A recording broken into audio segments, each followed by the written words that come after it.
Tātad mūsu pirmais jautājums ir, kas ir aknas un kādas ir aknu funkcijas? Aknas tātad ir patiesībā lielākais cilvēka orgāns, ja mēs runājam par orgāniem.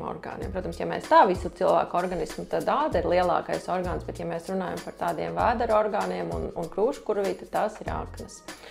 Aknas veselam cilvēkam svar apmēram 1,5 kg, tātad svars ir ievērojams, bet tas var būt vēl lielāks, un aknas, protams, var izmainītas būt pie dažādām slimībām.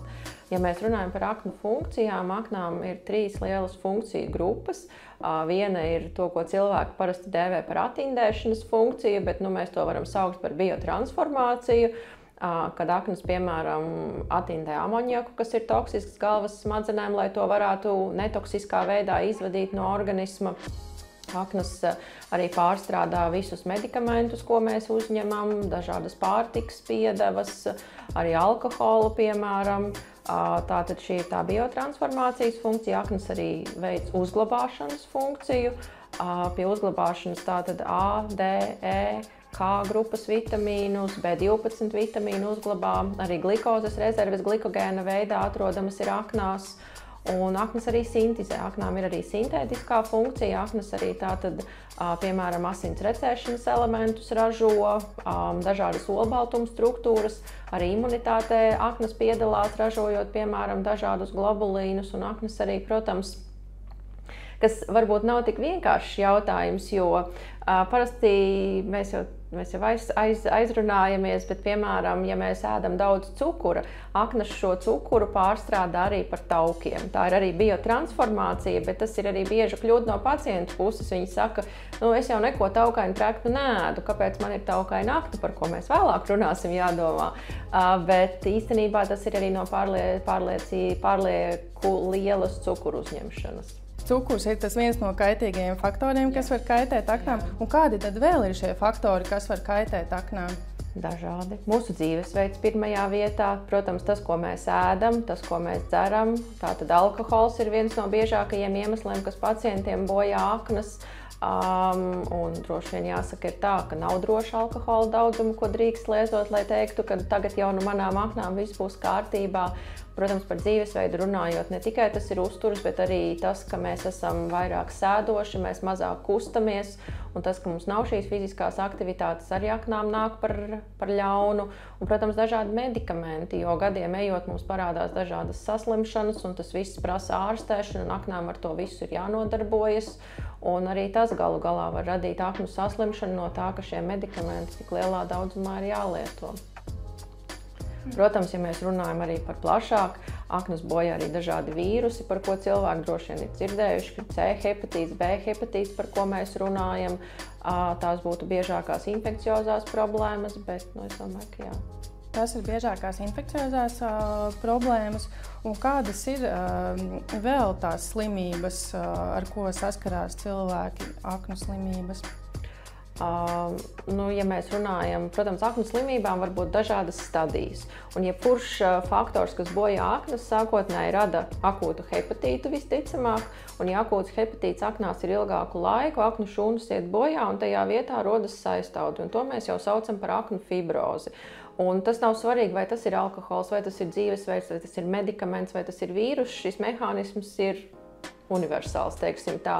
Un tad, kad aknu fibroze progresē, saistaudi ir aizvien vairāk un vairāk un vairāk, un tā tad ir 1., 2., 3. stadija, un 4. fibrozes stadija jau ir aknu ciroze.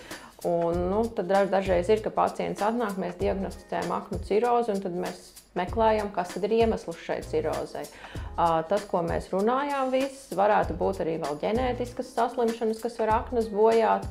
Piemēram, cilvēki, kuriem organisms nevar izvadīt dzelzi, viņiem var būt tāda saslimšana hemohromatoze, cilvēki, kuriem organisms varu nespēja izvadīt, var būt tāda Vilsona slimība, bet jebkura aknu slimība progresē vienādi, varētu teikt. Protams, tie sīkie mehānismi var atšķirties, bet lielā mērā var teikt, ka ir iekaisums, un tad sākas saistaudi, un tad tas beidzas ar aknu cirozi, kas visbiežāk dekompensējas, un to mēs vairs pagriezt atpakaļ nevaram. Un kādi varbūt ir tie simptomi, kas liecina par to, kad slimība sāk attīstīties un kad ir šis iekaisums? Tā ir problēma, jo aknas parasti nekādus simptomus daudz nedod. Bieži vien pacients saka, man nekas nesāp, kā tas var būt, ka man ir slimas aknas. Jā, aknas nesāp. Aknās iekšā pašās nav sāpju receptoru, līdz ar to cilvēks nejūt, ka viņam ir slimas aknas. Protams, daļa pacientu var just kaut kādu varbūt diskomfortu, vēderā, labajā sānā, bet, protams, tur ir jāskatās, vai tie nav citi iemesli, jo aknas primāri, kā es saku, sāpes nedod. Varbūt nogurums, varbūt nespēks, citiem varbūt reizēm parādās kāda rūgta garša mutē vai pēc ēšanas. Bet kamēr aknu slimība faktiski nav progresējusi līdz aknu cirozei, nekādu būtisku, specifisku simptomu nebūs. Un tad, kad aknu slimība jau ir progresējusi līdz aknu cirozei, tad arī simptomi parādās. Parādās, piemēram, ādas dzelte, varbūt ādas niezēšana, palielinās vēdera apjoms, jo tur sāk krāties šķidrums, kāju tūskas. Uz ādas var parādīties specifiski izsitumi, ko mēs saucam par aknu zvaigznītēm, bet tā jau ir faktiski tā saucamā gala stadijas aknu slimība. Un, ko mēs varētu darīt un ko ieteikt cilvēkiem, lai viņi nenonāktu līdz šai galējai stadijai? Kā mēs varam rūpēties par aknu veselību, tādas vienkāršas lietas ikdienā, ko mēs varam darīt?